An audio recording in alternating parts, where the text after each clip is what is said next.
എല്ലാവർക്കും സലു കിച്ചണിലേക്ക് സ്വാഗതം. ഞാൻ സമീറ. ഇന്ന് ഞാൻ ബ്രേക്ക്ഫാസ്റ്റും ലഞ്ചും ഒക്കെ ചേർത്ത് നമ്മളുടെ ഒരു ഡേ ഇൻ മൈ ലൈഫ് വ്ളോഗാണ് കാണിക്കുന്നത്.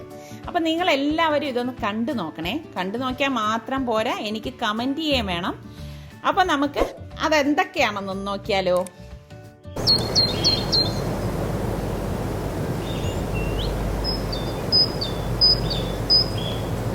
ഇന്നത്തെ നമ്മളുടെ 6 മണിക്കുള്ള പ്രഭാതമാണ് ഈ കാണുന്നത്.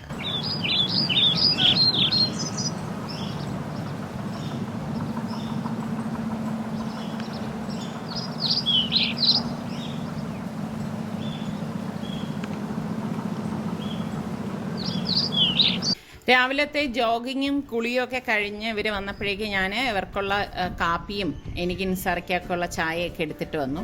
അപ്പോൾ ഇന്ന് ഞങ്ങൾക്ക് പുറത്ത് വേണ്ടതായിട്ട് ഒരാവശ്യമുണ്ട്. അപ്പോൾ അതുകൊണ്ട് തന്നെ ഞാനിന്ന് ബ്രേക്ക്ഫാസ്റ്റും ലഞ്ചും ഒരേ സമയമാണ് തയ്യാറാക്കാൻ പോകുന്നത്.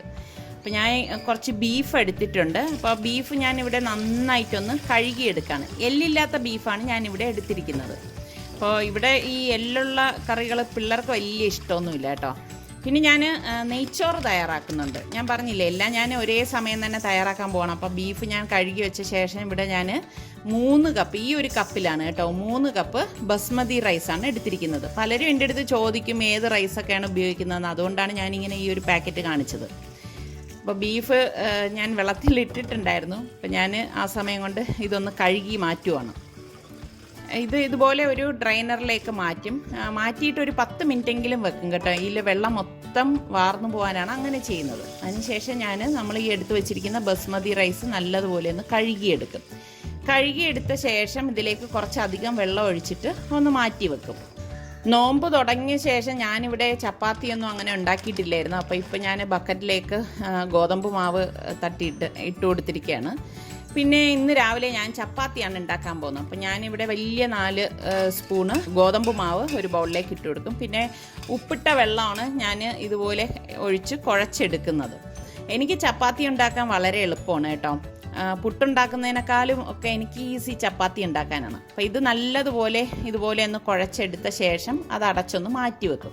ചപ്പാത്തി മാവ് എപ്പോഴും ഒരു അരമണിക്കൂറെങ്കിലും റെസ്റ്റ് ചെയ്ത ശേഷം മാത്രമേ നമ്മൾ ഉണ്ടാക്കിയെടുക്കാവൂ. എങ്കിലേ സോഫ്റ്റായിട്ട് നമുക്ക് കിട്ടത്തുള്ളൂ. ആ സമയം കൊണ്ട് ഞാനിവിടെ ഗ്യാസ് സ്റ്റോപ്പ് ഒന്ന് ക്ലീൻ ചെയ്തെടുക്കുകയാണ്. അപ്പോൾ ഡീപ്പ് ക്ലീനിങ് ഒന്നും ചെയ്യുന്നില്ല, ഓടിച്ചൊരു ക്ലീനിങ് ആണ് നടത്തുന്നത്. പഴയതായതുകൊണ്ട് തന്നെ ഇത് എത്ര ക്ലീൻ ചെയ്താലും അത്ര അങ്ങോട്ടേക്ക് ക്ലീൻ ആവത്തില്ല കേട്ടോ. ഇതിൻ്റെ അടിഭാഗമൊക്കെ വല്ലാതെ കേടായിട്ടിരിക്കുകയാണ്. ഇപ്പോൾ ബർണറും ഒന്നും നേരെ കത്തുന്നുമില്ല. ഞാനിവിടെ നെയ്ച്ചോറിന് വേണ്ടിയിട്ടുള്ള സവോള ഇതുപോലെ ഒന്ന് സ്ലൈസ് ചെയ്തെടുക്കുകയാണ്. ഇതുപോലെ കനം കുറച്ചിട്ടാണ് ഞാനിത് സ്ലൈസ് ചെയ്തെടുക്കുന്നത്. എന്നിട്ട് കൈകൊണ്ട് നന്നായിട്ട് ഇതുപോലെ ഒന്ന് വിടർത്തി കൊടുക്കും. പിന്നെ ഞാൻ എണ്ണ ചൂടാക്കാൻ വെച്ചിട്ടുണ്ടായിരുന്നു. അതിലേക്ക് ഞാൻ ഒരു പിടി കാഷ്നട്ട് ഇട്ടിട്ട് ഒന്ന് റോസ്റ്റ് ചെയ്തെടുക്കുകയാണ്. ഇതൊക്കെ നെയ്ച്ചോറിന് വേണ്ടിയിട്ടാണ് കേട്ടോ.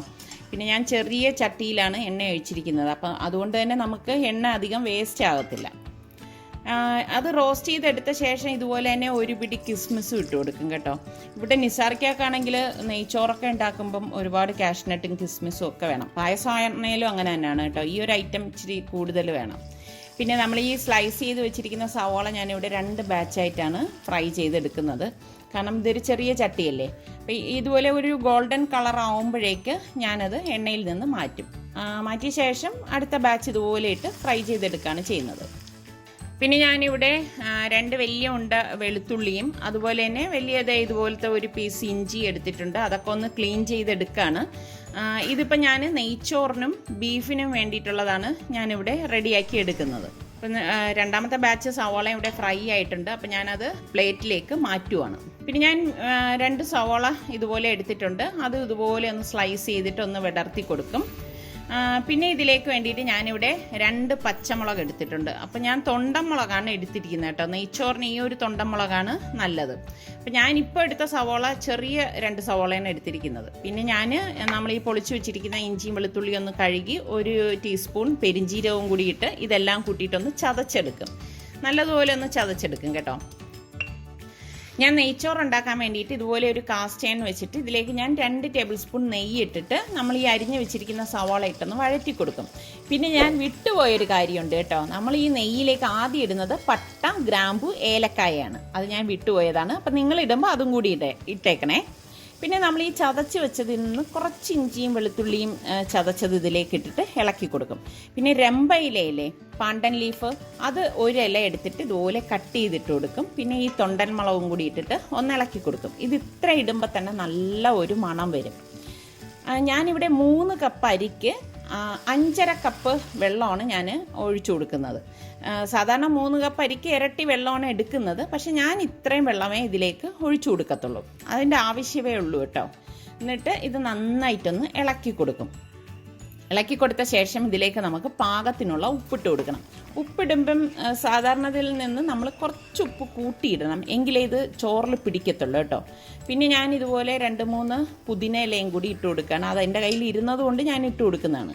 അപ്പം വെള്ളം നന്നായിട്ട് തിളച്ച ശേഷം ഞാൻ അരി ഊറ്റി വെച്ചിരിക്കുന്ന അരി ഇതിലേക്ക് ഇട്ട് കൊടുത്തിട്ട് ഇളക്കി കൊടുക്കുകയാണ് ചെയ്യുന്നത്. ഇത് നന്നായിട്ട് ഇതുപോലെ ഒന്ന് ഈ സമയത്ത് ഇളക്കി കൊടുക്കുകയുള്ളൂ. ഇനി ഞാൻ പാത്രം മൂടി വെച്ചിട്ട് വേവിച്ചെടുക്കുകയാണ് ചെയ്യുന്നത്. അപ്പം ഞാൻ പ്രഷർ കുക്കർ ഗ്യാസിലേക്ക് വെച്ചിട്ടുണ്ട്. ഗ്യാസ് ഓൺ ചെയ്തിട്ടില്ല കേട്ടോ. എന്നിട്ട് ഞാൻ ഈ കഴുകി ഊറ്റി വെച്ചിരിക്കുന്ന ബീഫ് ഇതിലേക്ക് ഇട്ട് കൊടുത്തു. പിന്നെ നമ്മൾ ഈ ചതച്ച് വെച്ചിരിക്കുന്ന ഇഞ്ചിയും വെളുത്തുള്ളിയും ഇതിലേക്ക് ഇട്ടിട്ട് 2 സവാള സ്ലൈസ് ചെയ്ത് ഇട്ട് കൊടുത്തിട്ടുണ്ട്. ഇതോടൊപ്പം തന്നെ ഞാൻ കുറച്ച് കറിവേപ്പില ഇട്ട് കൊടുത്തു. പിന്നെ ഞാൻ ഇതിലേക്ക് 3 ടേബിൾ സ്പൂൺ കാശ്മീരി ചില്ലി പൗഡറും 1.5 ടേബിൾ സ്പൂൺ മല്ലിപ്പൊടിയും 1/2 ടേബിൾ സ്പൂൺ ഗരം മസാല പൊടിയും 1 ടേബിൾ സ്പൂൺ മഞ്ഞൾപ്പൊടിയും 1/2 ടേബിൾ സ്പൂൺ കുരുമുളക് പൊടിയും പാകത്തിനുള്ള ഉപ്പും പിന്നെ കുറച്ച് വെളിച്ചെണ്ണ, ഏകദേശം 1 ടേബിൾ സ്പൂണോളം വെളിച്ചെണ്ണ ഇതിലേക്ക് ഒഴിച്ചിട്ട് കൈകൊണ്ട് നന്നായിട്ട് ഇതുപോലെ ഒന്ന് തിരുമ്മി കൊടുക്കും. നല്ലതുപോലെ മസാല എല്ലായിടത്തും വരത്തക്ക രീതിയിൽ മിക്സ് ചെയ്ത ശേഷം കുക്കർ മൂടി വെയിറ്റ് ഇട്ടിട്ട് ഞാനൊരു 6 വിസിൽ വരെ ഇതൊന്ന് വേവിച്ചെടുക്കും. അപ്പോൾ ഓരോരുത്തരുടെ കുക്കറിനെ ഡിപ്പെൻഡ് ചെയ്തിരിക്കും വേകുന്നതിൻ്റെ ടൈം. അപ്പം ഞാൻ ഈ സമയം നമ്മളുടെ റൈസ് നോക്കുകയാണ്. അപ്പോൾ അതേ ഇവിടെ പാകത്തിന് വെന്ത് വന്നിട്ടുണ്ട്. ഞാനിവിടെ ഇത് അടപ്പ് മാറ്റിയിട്ട് ഇത് ഇളക്കി കൊടുക്കുകയാണ്. കണ്ടോ, എല്ലാം പാകത്തിന് വെന്ത് വന്നിട്ടുണ്ട്. ഈ സമയത്ത് ഞാൻ ഇതിലേക്ക് കുറച്ച് മല്ലിയിലയെന്ന് ഇതുപോലെ കട്ട് ചെയ്തിട്ട് കൊടുക്കും. അപ്പം ഞാൻ ഇതിൻ്റെ ഇടയിലൊന്നും ഈ റൈസ് ഓപ്പൺ ചെയ്തിട്ടില്ലായിരുന്നു കേട്ടോ. പിന്നെ ഞാൻ ഫ്രൈ ചെയ്തെടുത്ത് വെച്ചിരിക്കുന്ന കാഷ്നട്ടും കിസ്മിസും സവാളയും കൂടി ഇതിന് മീതെ ഇട്ട് കൊടുക്കുകയാണ് ചെയ്യുന്നത്. ഞാൻ സാലഡ് ഉണ്ടാക്കാൻ വേണ്ടിയിട്ട് ഇതുപോലെ സവാള സ്ലൈസ് ചെയ്തെടുക്കുകയാണ്. എപ്പോഴും ഞാൻ ചെറുതായിട്ടാണ് അരിഞ്ഞെടുക്കുന്നത്, പക്ഷേ ഇതിന് വേണ്ടിയിട്ട് ഞാൻ ഇതുപോലെ സ്ലൈസ് ചെയ്താണ് എടുക്കുന്നത്. അത് ഞാൻ ഒരു ബൗളിലേക്ക് ഇട്ട് കൊടുക്കുകയാണ്. പിന്നെ 2 തക്കാളി എടുത്തിട്ടുണ്ട്. ഈ തക്കാളി ഇതുപോലെ ഒന്ന് ചെറുതായിട്ടൊന്ന് കട്ട് ചെയ്ത് കൊടുക്കും. ഈ ഒരു സൈസിലാണ് കട്ട് ചെയ്തെടുക്കുന്നത്. അതും ഞാൻ ഈ ബൗളിലേക്ക് ഇട്ട് കൊടുക്കും. പിന്നെ 2 പച്ചമുളക് എടുത്തിട്ടുണ്ട്. ആ പച്ചമുളക് ഇതുപോലെ വട്ടത്തിൽ അരിഞ്ഞെടുക്കുകയാണ് ചെയ്യുന്നത്. നല്ല കളറുള്ള പച്ചമുളകൊക്കെ ആണെങ്കിൽ നല്ല ഭംഗിയായിരിക്കും കേട്ടോ അതിൽ കിടക്കുന്നത് കാണാൻ. പിന്നെ കുറച്ച് ഉപ്പിട്ട് കൊടുത്തിട്ട് ഇതെല്ലാം കൂട്ടിയിട്ട് നന്നായിട്ടൊന്ന് ഇളക്കി കൊടുക്കും. അതിനുശേഷം ഞാനിവിടെ 1.5 കപ്പ് തൈര് എടുത്തിട്ടുണ്ടായിരുന്നു. അത് നന്നായിട്ട് ഇളക്കിയിട്ട് അതിലേക്ക് 1/2 ടീസ്പൂൺ കാശ്മീരി ചില്ലി പൗഡർ ഇട്ടിട്ട് നല്ലതുപോലെ മിക്സ് ചെയ്ത് കൊടുക്കും. എന്നിട്ട് ഈ റൈത്ത ഈ അരിഞ്ഞു വെച്ചിരിക്കുന്ന വെജിറ്റബിളിലേക്ക് ഇട്ടിട്ട് നന്നായിട്ടൊന്ന് മിക്സ് ചെയ്ത് കൊടുക്കുക. അപ്പോൾ നമ്മുടെ റൈത്ത ഇവിടെ റെഡി ആയിട്ടുണ്ട്. പിന്നെ ഞാൻ ഇതൊന്ന് അടച്ച് മാറ്റി വെക്കുകയാണ് ചെയ്യുന്നത്. അപ്പോൾ ഇതുവരെ നമ്മളുടെ ബ്രേക്ക്ഫാസ്റ്റ് ഞാൻ റെഡിയാക്കിയില്ല. ഇത് പെട്ടെന്ന് ലഞ്ചാണ് തയ്യാറാക്കിയത്. അപ്പം നമ്മളുടെ ഇപ്പോൾ ഒരു അരമണിക്കൂറൊക്കെ കഴിഞ്ഞിട്ടുണ്ട് കേട്ടോ. മാവ് ഇവിടെ പാകത്തിന് റെഡി ആയിട്ടുണ്ട്. അപ്പോൾ ഞാൻ ഇതിനെ ഉരുട്ടിയിട്ട് പരത്തി ചുട്ടെടുക്കാൻ പോവുകയാണ്. അപ്പം ഇത് ചുട്ട് എടുക്കുന്ന നേരം കൊണ്ട് നമ്മളുടെ ബീഫ് റെഡിയായി കിട്ടും കേട്ടോ. അപ്പോൾ ഇതേ ചപ്പാത്തിക്കൊക്കെ ഞാനിവിടെ പരത്തി എടുത്തിട്ടുണ്ട്. ചൂടായ പാനിലേക്ക് ഇട്ടിട്ട് ചപ്പാത്തി ചുട്ടെടുക്കുകയാണ് ചെയ്യുന്നത്. പിന്നെ ഞാൻ എപ്പോഴും നിങ്ങളുടെ അടുത്ത് പറയണം എന്ന് വിചാരിക്കും കേട്ടോ. ഞാൻ ഓരോ പ്രാവശ്യവും ഞാൻ എന്ന് ആവർത്തിച്ച് ഇങ്ങനെ പറയുന്നു എന്ന് 3-4 പേര് എനിക്കിങ്ങനെ കമൻസിൽ പറയുന്നുണ്ട്. അപ്പോൾ എനിക്കൊരു ഡൗട്ട്, ഞാൻ എന്നുള്ളതിന് ഇനി വേറെ എന്തെങ്കിലും പദം ഞാൻ പറയേണ്ടതുണ്ടോ? കഥ ഇപ്പോഴും ഞാൻ എന്നുള്ളൊരു പദം വന്നു കേട്ടോ. അതുകൊണ്ട് ഇത് കേൾക്കുന്നവർ അതൊന്ന് ക്ഷമിക്കണം. എന്നിൽ നിന്ന് ഞാൻ എന്ന പദം ഇനിയും ആവർത്തിക്കാൻ സാധ്യത കൂടുതലാണ് കേട്ടോ. അപ്പോൾ നമ്മളുടെ ബീഫ് ദേ ഇവിടെ വെന്ത് വന്നിട്ടുണ്ട്. ഞാൻ കുക്കർ ഓപ്പൺ ചെയ്തു. ദേ നന്നായിട്ടൊന്ന് ഇളക്കി കൊടുക്കുകയാണ്. ഞാനിവിടെ ബീഫ് വേവിച്ചത് മാറ്റി വെച്ചിരിക്കുകയാണ്. ഒരു ഉരുളി ചൂടാക്കാൻ വെച്ചിട്ടുണ്ട്. ഇതിലേക്ക് ഞാൻ 2 ടേബിൾ സ്പൂൺ വെളിച്ചെണ്ണ ഒഴിച്ചു കൊടുത്തിട്ടുണ്ട്. 1 ടീസ്പൂൺ ഉലുവയിട്ട് പൊട്ടിച്ചിട്ട് പട്ട, ഗ്രാമ്പു, ഏലക്കായ ഇട്ട് കൊടുത്തു. പിന്നെ 2 വറ്റൽമുളക് ഇതുപോലെ ഇട്ട് കൊടുക്കുകയാണ്. പിന്നെ കുറച്ചധികം വെളുത്തുള്ളി ഞാൻ ഇങ്ങനെ ഒന്ന് ചതച്ചെടുത്ത് വെച്ചിട്ടുണ്ട്, അതും കൂടി ഇട്ട് കൊടുക്കും. കരിവേപ്പില ഇട്ട് കൊടുക്കും. അപ്പോൾ ഇതൊക്കെ ഇടുമ്പോഴേക്കും ഒരു പ്രത്യേക മണവും പ്രത്യേക ഒരു ടേസ്റ്റുമാണ് കേട്ടോ ഈ കറിക്ക് ഉണ്ടാകുന്നത്. അപ്പം ഞാൻ ഇതിനു മുമ്പ് ഇതിൻ്റെ റെസിപ്പിയൊക്കെ ഇട്ടിട്ടുണ്ടായിരുന്നു. പിന്നെ ഇതിലേക്ക് ഞാൻ 1.5 ടേബിൾ സ്പൂൺ കുരുമുളക് പൊടിയും 1 ടീസ്പൂൺ മഞ്ഞൾപ്പൊടിയും 1 ടീസ്പൂൺ ഗരം മസാല പൊടിയും കൂട്ടിയിട്ട് ഇളക്കി കൊടുക്കും. അപ്പം നിങ്ങൾക്ക് ഈ നെയ്ച്ചോറിൻ്റെ കൂടെ ഏത് ടൈപ്പ് കറി കഴിക്കാനാണ് ഇഷ്ടം? പനീറാണോ, അതേ മട്ടനാണോ, ചിക്കനാണോ, വേറെ എന്തെങ്കിലും വെജിറ്റബിൾ കറിയാണോ? ഒന്ന് കമൻറ്റ് ചെയ്യണേ, നിങ്ങൾക്ക് ഏതാണ് ഇഷ്ടം എന്നുള്ളത്. എന്നിട്ട് നമ്മൾ ഈ വേവിച്ച് വെച്ചിരിക്കുന്ന ബീഫ് ഞാൻ ഇതിലേക്ക് ഇട്ടിട്ട് ചാറോടുകൂടി തന്നെ ഇടും. നന്നായിട്ടൊന്ന് ഇളക്കി കൊടുത്തിട്ട് കുറച്ച് കറിവേപ്പില വെച്ചിട്ട് ഞാനൊന്ന് ഗാർണിഷ് ചെയ്യാണ് ചെയ്യണത്. അപ്പം ഇതിപ്പോൾ ഞങ്ങൾക്ക് ഒരു നേരത്തേക്കുള്ള കറിയല്ല, ഉച്ചത്തേക്കും കൂടിയിട്ട് തയ്യാറാക്കി വെച്ചതാണ് കേട്ടോ. അപ്പോൾ ചൂടോടെ കഴിക്കുമ്പോൾ ഒരു പ്രത്യേക ടേസ്റ്റ്, അതുകൊണ്ടാണ് ഉരുളിയോടുകൂടി തന്നെ ഡൈനിങ്ങിൽ വെച്ചിരിക്കുന്നത്. അപ്പോൾ ഇതിനിപ്പോൾ ആരും തെറ്റിദ്ധരിക്കുകയൊന്നും വേണ്ട കേട്ടോ.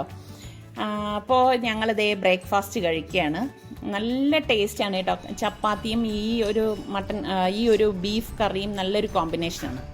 ഇന്ന് പുറത്തു വേണ്ട ഉള്ളത് കൊണ്ടാണ് ഞാൻ ബ്രേക്ക്ഫാസ്റ്റും ലഞ്ചും ഒരുമിച്ച് തയ്യാറാക്കിയത്. അപ്പോൾ ഞങ്ങൾ പുറത്തു പോയ വിശേഷങ്ങളും കൂടി ഈ ഒരു വീഡിയോയിൽ ഉൾപ്പെടുത്താമെന്ന് കരുതി കഴിഞ്ഞാൽ ഈ വീഡിയോ ഒരുപാട് ലെങ്തി ആയിപ്പോവും.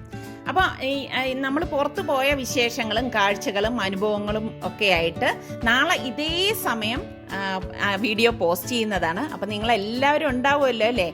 അതുപോലെ തന്നെ നമ്മളുടെ സലു കിച്ചൻ ഇനിയും സബ്സ്ക്രൈബ് ചെയ്യാത്തവരുണ്ടെങ്കിൽ സലു കിച്ചൻ സബ്സ്ക്രൈബ് ചെയ്യാനും ഷെയർ ചെയ്യാനും കമൻറ്റ് ചെയ്യാനും ഒന്നും മറന്നു വരുതേ.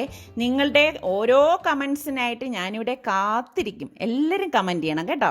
അപ്പോൾ ഇനി നമുക്ക് അടുത്ത നല്ല എപ്പിസോഡുമായി വരുന്നത് വരെ എല്ലാവർക്കും ബൈ.